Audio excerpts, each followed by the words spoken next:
Nos ajudem com um like aí, porque o A Deriva é o menor podcast da podosfera e precisamos da sua ajuda. Dá um like para nos ajudar. Eu adoro esse início. Vamos falar desse outro livro aqui, O Nome da Morte. Esse aqui é o penúltimo, né? Esse aí é meu terceiro livro. É o terceiro, esse é o meu terceiro livro. O terceiro. O quarto é o da Síria e o quinto é Dama da Liberdade. Ah, tá.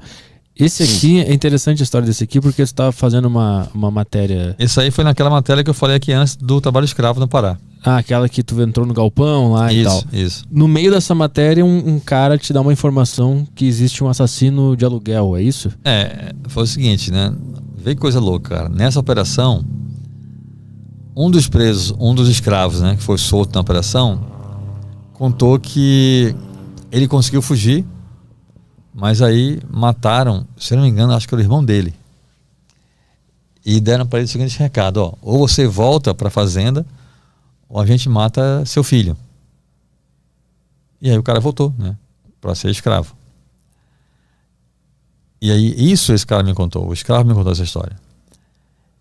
E aí eu falando com um policial, um agente da Polícia Federal sobre esse caso, sobre esse relato, o agente da Polícia Federal me disse: não, cara, é muito comum isso aqui.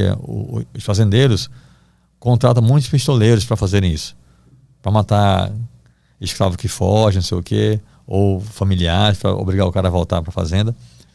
Aí eu falei para esse policial, né, federal, eu falei: ó, cara, eu queria muito entrevistar um desses pistoleiros. Você acha que consegue? Ele: vou ver e te falo. Depois eu falo. Beleza. A operação acabou, né? Voltamos para Belém. E aí, alguns dias depois, esse agente da Polícia Federal me ligou, me passou um telefone e falou assim: ó, liga para esse telefone tal dia, tal hora. Não posso falar mais nada para você. Mas quem vai atender o telefone é um assassino de aluguel. O resto é contigo. Não falou nem o nome, nada? Não. Aí tá bom. Aí eu liguei no dia que o cara marcou. No dia, na hora que ele marcou, eu liguei. Atendeu o telefone um cara. E aí comecei a conversar com o cara. Resumindo, o cara é esse personagem do meu livro, o Júlio Santana. E o logo aqui, assim, o telefone que o policial me deu, eu achava que ia ser um telefone de uma delegacia ou de um presídio. Não. Era um telefone público. Um policial federal me deu o telefone de um assassino de aluguel que estava solto em atividade. Telefone privado dele? Não, um telefone público. Era um orelhão. Ah, tá. Entendi. O cara nem tinha celular. Nem eu tinha celular na época. Isso era 99, eu acho. Ah, entendi. 99, exatamente. Um policial federal não achou estranho dar a um repórter da Veja o telefone de um assassino de aluguel que está solto em atividade. Que coisa louca. Por que tu acha que é isso? É só descuido ou tinha alguma coisa? Não, ele deu o telefone, ele não se ligou, ele achou que estava me ajudando tanto que eu não ia denunciá-lo, como de fato eu não fiz. O cara me deu o telefone de uma fonte, eu fui entrevistar o cara. Entendi. Mas é muito louco um policial federal saber por que esse cara, a polícia tem um telefone de um assassino de aluguel. Porque ele fazia muitos serviços sujos para a polícia também, entendeu? Ah, entendi. A polícia que quer queimar arquivo, manda matador, entendeu? Não paga nada. O que ele tem em troca nesses casos é a segurança, né? Tu liga para esse orelhão e o cara atende. Qual é a primeira abordagem? Não, eu falei: oi, tudo bem? Aqui é o Clécio da revista Veja. Esse telefone passaram para falar com você. Ele: oi, não, eu estava aqui te esperando. Então, eu comecei a conversar com ele. E aí falei: ó, me disseram que você é pistoleiro, né? Trabalha com pistolagem. Ele: é verdade. Aqui. E o cara falando muito tranquilamente, entendeu? O problema é que, assim, a ideia nasceu para ser a matéria. Só que ele não me autorizava a colocar o nome real dele na matéria. E eu, como eu falei aqui no começo, eu só trabalho com nomes reais. Só que a história do cara era tão fantástica, a gente foi conversando, ele falando, não sei o quê, que aí a gente marcou de se falar sempre, tal dia, tal hora, ele marcava comigo para eu ligar para ele, né? Sempre nesse telefone público. E eu tinha certeza que uma hora, cedo ou tarde, eu iria convencê-lo a me autorizar a colocar o nome real dele na história, na matéria. Só que o tempo foi passando, eu saí da Veja, fui para outras revistas e tudo mais, e continuei falando com ele, né? E a história do cara só crescia, só melhorava, né? E aí eu já não estava na Veja fazia muito tempo. Quando finalmente ele me autorizou a colocar o nome real dele no que já era a ideia de um livro, nome real não apenas dele, mas de todo mundo que eu cito no livro, inclusive mandantes dos crimes, vítimas, tudo no nome real. Tem casos que eu conto no livro, Petri, que se você colocar no Google, aparece matéria sobre os casos. Entendeu? Gente que ele matou que virou notícia. E aí fiz o livro, né? Foi lançado em 2006. Assim como o livro da Síria, esse livro também ganhou o Prêmio Jabuti de Literatura e foi adaptado para o cinema, né? A capa do livro, inclusive, eu trouxe 2, né? Um para você e um para você sortear com o pessoal. A capa do livro, essa capa que eu te dei, é o cartaz do filme, que foi lançado em 2018 com Marco Pigossi e Fabiano Nascimento. Ficou muito bacana o filme. E esse livro hoje já foi lançado em cerca de 15 países, em 8 idiomas. Tu disse que a história dele é fantástica. O que tem de fantástico na trajetória desse cara? Então, porque assim, ele teve uma infância muito humilde, muito pacífica. Ele nasceu numa comunidade ribeirinha, no Maranhão, na floresta amazônica. Isso anos 60, final dos anos 50, final dos anos 50. Ele nasceu no final dos anos 50. A floresta totalmente ainda preservada, né? Interior do Maranhão, comunidade ribeirinha, no meio do rio, não sei o quê. Tinha tudo para virar um pescador, como o pai dele era, um menino muito tranquilo, educado na igreja, católico, até hoje é católico. E aí, por causa de um tio que ele tinha, que era pistoleiro, o tio colocou ele nesse caminho da pistolagem. Ele começou a trabalhar com isso e tornou-se um cara que não se tem notícia no mundo de ninguém que assuma ter matado quase 500 pessoas. Porque ele tem catalogadas 492 mortes. Ele tinha um caderno que ele escrevia como fosse agenda, né, que ele colocava o nome do mandante do crime, o nome da vítima, a cidade onde seria o crime, quanto ele ia ganhar. Quanto que ele ganhava? Não, variava muito, mas assim, no livro, como o livro começa nos anos 70, né, e vai até 2006, quando ele para de matar, eu sempre coloco, isso é legal, porque eu vi esse caderno que ele tinha, né, que era tipo a agenda dele. E vendo o caderno dele, você via a mudança da moeda do Brasil, né? Mudar de cruzeiro para cruzado, para cruzeiro antigo, cruzado novo, esses nomes todos, né? Até chegar no real. E aí no livro, eu sempre coloco os serviços que ele fazia na moeda da época. Só que eu faço comparações para a gente ter noção de quanto era mais ou menos com o salário mínimo da época. Então, geralmente, quase sempre variava entre 3 salários mínimos a 10. O serviço mais caro que ele fez era tipo quase 10 salários mínimos, entendeu? Então é como se fosse hoje entre R$1.000 e R$10.000, entendeu? Coisa assim. Ele relata quando foi a primeira vez que ele matou alguém e o que ele sentiu? Então, a primeira vez que ele matou alguém foi por causa desse tio dele, que era um cara que ele adorava. Ele tinha pai, né, e mãe, mas tinha esse tio que para ele era o ídolo, entendeu? Que era um cara que já morava na cidade grande, cidade de Imperatriz, né?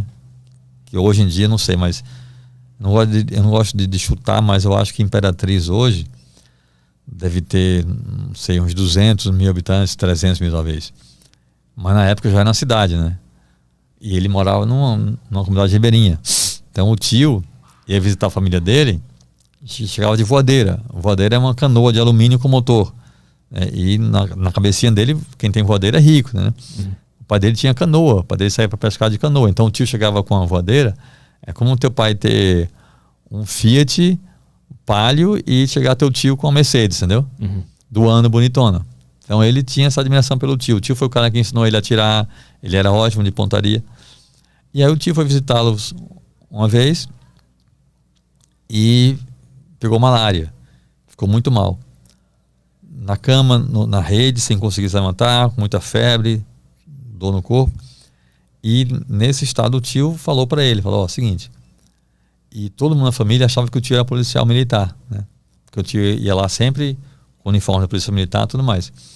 E aí o tio falou para ele, vou te contar uma coisa que ninguém pode saber. Além de policial militar, eu também sou matador de aluguel. eu vim aqui fazer um trabalho. Eu vim aqui para matar o Amarelo. O Amarelo era um pescador que tinha estuprado uma menina, acho que de 13 anos, filha de comerciante da região. E aí o comerciante contratou o tio dele para matar o Amarelo. Ele falou isso pro Júlio, falou, eu vim aqui para matar o Amarelo, e nesse mundo da pistolagem, eu já recebi o dinheiro. Se não fizer o serviço, quem morre sou eu. Então, assim, o Amarelo tem de morrer amanhã de todo jeito. Eu não tenho condições. Como você é bom de pontaria, eu quero que você faça isso para mim. E aí ele não queria fazer, ficou mal, ficou apavorado, mas por amor ao tio foi e fez. Né? Matou o cara tava pescando na canoa no meio do rio, ele com a espingarda, né? Ele era muito bom de caça, deu tiro, matou o cara. E, nossa, cara, voltou para casa correndo na selva, chorando, agoniado, vomitou, teve febre. A mãe dele achou que ele também tinha malária, mas não, era febre emocional, entendeu?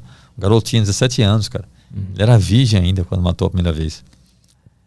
E jurou, e muito medo de ir pro inferno. E o tio dele ensinou para ele que se você rezar 10 Ave Maria e 20 Pai Nosso, Deus perdoa o assassinato. E o tio dele incutiu isso na mente dele. E aí ele, né, matou esse cara e jurou que mais nunca mataria ninguém. Só que o tio acabou, né, colocando o sobrinho nesse caminho, não sei o que, e acabou que ele virou. E na vida inteira só teve essa profissão. Teve um momento em que a mulher dele, com quem ele casou, que não sabia que ele era matador, achava que ele era policial militar, descobriu o que ele fazia, que ele era matador. A mulher deixou ele, levou os filhos com ela, ele ficou péssimo, arrasado, não sei o que, arrumou um emprego normal, numa serraria. No filme, inclusive, ele vai trabalhar numa balsa, mas na vida real foi uma serraria. E na serraria, o cara trabalhava. Aí quando ele foi pra serraria, a mulher voltou, né? Não, a mulher ameaçou deixá-lo, acho que ela não chegou a deixá-lo na história real, não lembro agora. É porque no filme a mulher chega a deixar sair de casa. O fato é que ele vai trabalhar na serraria, e aí a mulher fica em casa com os filhos. E aí só que na serraria, cara, ele trabalha 8 horas por dia, né? Vive suado, aquele trabalho pesado, e ganha o mês todo, ganha o que ele ganharia, menos do que ele ganharia num serviço, entendeu? Que ele faz um dia, assim, fazia 2 serviços por mês, às vezes 3, às vezes 1 só, enfim. E aí cai o rendimento dele cai bastante, e a família não consegue mais ter a vida que tinha antes. Nunca teve vida de luxo, nunca teve, mas assim, vivia numa casa decente, com energia elétrica, com TV, não sei o quê, e não conseguia mais pagar as contas na serraria. E aí ele volta a matar gente, e a esposa, mesmo contrariada, mesmo que aceita, entendeu? Porque vê que Sim. ou é isso ou é a miséria, entendeu? E ele te relatou que a pessoa começa a ficar mais fria conforme as mortes vão acontecendo, ou ele sempre usava o argumento lá da reza para continuar firme? Então, a vida toda ele rezava. Ele sempre, até porque ele é muito católico, né? Então sempre que ele matava alguém, ele ficava muito mal. Muito mal, ele sempre rezava. Uma coisa que o tio fez e ele colocou também na própria cabeça, eu tenho muito cuidado, Beatriz, de não colocar o cara como vítima, sabe assim? O sistema, não. Eu acho que não existe isso. Como eu falei aqui no começo, eu vim de origem muito pobre e ralei pra caramba e fiz as coisas direitas, assim. Tinha caminhos mais fáceis, entre aspas, né? Mas, cara, eu não acho que um cara que é criminoso ou traficante é vítima do sistema, não. Eu acho que ele poderia se esforçar e buscar outros caminhos. Poderia... Cara, tem gente que... Não sei como, mas tem gente que consegue viver ganhando salário mínimo, né? É mais fácil você virar um traficante e ganhar muito dinheiro e correr risco de morrer, ser preso, enfim. Mas o fato é que ele poderia ter outra vida, né? Ele pode ter sido vítima no começo, por amor ao tio, fazer uma coisa assim. Ele teve chance de buscar outros caminhos, né? Escolheu esse caminho porque ele quis. Então o que ele conta é que ele pegou muita coisa do tio de colocar na própria cabeça que é um trabalho, entendeu? E você não precisa amar seu trabalho. Você pode ser motorista de ônibus a vida inteira e odiar dirigir ônibus, mas é o que dá o seu ganha-pão. Então, o tio dele falava para ele o seguinte, ó, se eu não matar o fulano, o mandante do crime contrata outro pistoleiro que vai e mata. Então o cara, vai morrer do mesmo jeito. Você deixar de fazer um trabalho não vai salvar o cara. Porque o mandante contrata outro e o cara vai e mata. Mas tinha esse aspecto de querer salvar aquela vítima, assim, uma vontade de que aquele cara não morresse? Não, porque até isso faz parte da pistolagem, que é o seguinte: é você não querer saber a vida da vítima. Não saber quem é o cara, não saber por que o cara quer matar o outro. Só que tem uma coisa curiosa que ele fala, eu coloco isso no livro. Os mandantes nem sempre é o mandante que fala com o pistoleiro. Às vezes é um capanga do mandante. Então o mandante ou o capanga sempre fala para o matador porque é que o mandante quer que o outro morra, entendeu? Ah, não, porque ele fez isso, porque brigou, porque roubou o dinheiro do cara, porque pegou a mulher do cara, sabe assim? Porque pegou o dinheiro emprestado e não pagou, um monte de coisa assim. Então, ele acabava sempre sabendo o motivo pelo qual ia matar alguém, porque o mandante ou o capanga do mandante sempre falava. E a relação dele com a morte mudou, porque na primeira vez ele saiu correndo, rezou, vomitou, ficou mal. Quando que virou normal pra ele? Ele fala? E como que isso aconteceu na cabeça? Então nunca virou normal pra ele, nunca foi coisa mal. Mas era sempre uma coisa que ele colocava na mente como fosse trabalho. Né? Mas ele sempre ficava mal depois de matar. E tu encontrou com ele pessoalmente, né? Sim. Depois de quantas ligações vocês se encontraram? Depois de 7 anos. Só falando no telefone, 7 anos depois vocês se encontraram pessoalmente. Ele concordou que eu fosse encontrar com ele. Aí eu fui para a cidade que ele morava na época, a cidade de Porto Franco, no Maranhão, que é a cidade onde ele nasceu. Passei 3 dias com ele, conheci a mulher, os filhos dele, fui na casa dele. Foi interessante estar com ele, assim. E tu lá vivendo na casa dele, vendo o ser humano, existia uma dúvida na tua cabeça de tipo, como é que esse cara mata pessoas? Então, cara, isso é uma coisa louca na minha mente, assim, quando eu tô trabalhando, cara, meu foco é contar bem a história do cara, entendeu? Eu não faço julgamento de valor, não, nenhum. Eu sempre estou seguindo esse exemplo. Mas imagina que tem muita gente que pergunta, mas cara, por que você não tentou fazer ele parar de matar, sabe? Por exemplo. Eu falei, cara, minha missão não era essa, minha missão é contar a história do cara. Se eu for entrevistar, vamos supor, um arquiteto. Imagina que eu odeio arquitetura. Vou entrevistar um arquiteto e falar, cara, sai dessa profissão, vai ser médico. Não tem lógica, entendeu? Na cabeça dele era o trabalho dele, era a vida do cara. Minha missão ali não é tentar convencer o cara a ser outra pessoa. Minha missão ali é entender quem é aquele cara e contar a história dele, entendeu? Ele dava a entender em algum momento que ele queria parar de fazer aquilo o quanto antes? Não, o que era claro pra mim é que, assim, ele não gostava do que ele fazia. Sim. Ele gostaria de ter outro trabalho, né? Tanto é que ele tentou uma época, mas assim... Sim. Mas ele tava com algum plano assim, eu vou fazer isso aqui até tal ano, vou juntar tanto dinheiro? Quando eu fui encontrar com ele, em 2006, eu consegui convencê-lo a me encontrar pessoalmente, justamente porque ele tinha decidido parar. Ah, entendi. E sair do Maranhão, ia para outro estado. Quando ele me encontrou isso, eu falei, Júlio, agora é a hora da gente se ver, velho. Porque assim, você vai parar de matar, vai morar em outro lugar longe. Você sabe como é que é a polícia nesse negócio. Ninguém vai sair te caçando pelo Brasil. O nome dele são 4 nomes. É Júlio, não sei o que, Santana, não sei das quantas. Aí eu falei, eu coloco só Júlio e Santana só.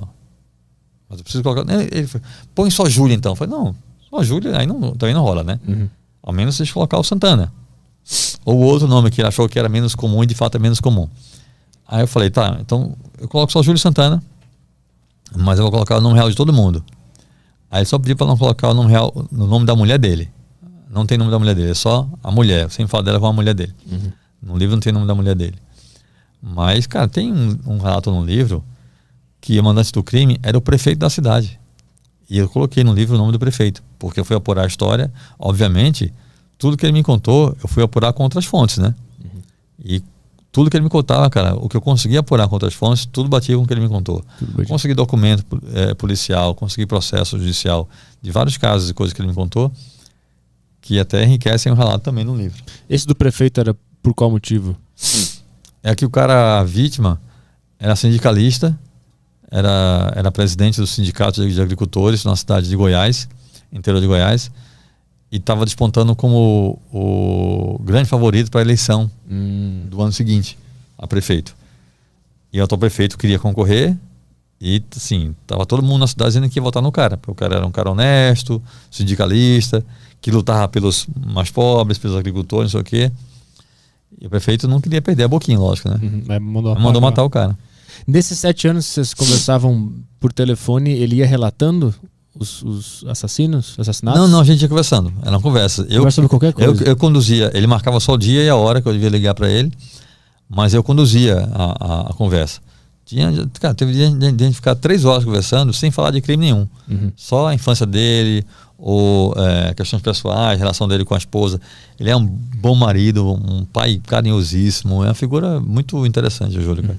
Esse livro aqui, para quem tá curioso, virou filme que tá na Globoplay, né? Esse filme aqui. Tá, foi pro cinema e depois tá na Globoplay e no Telecine também.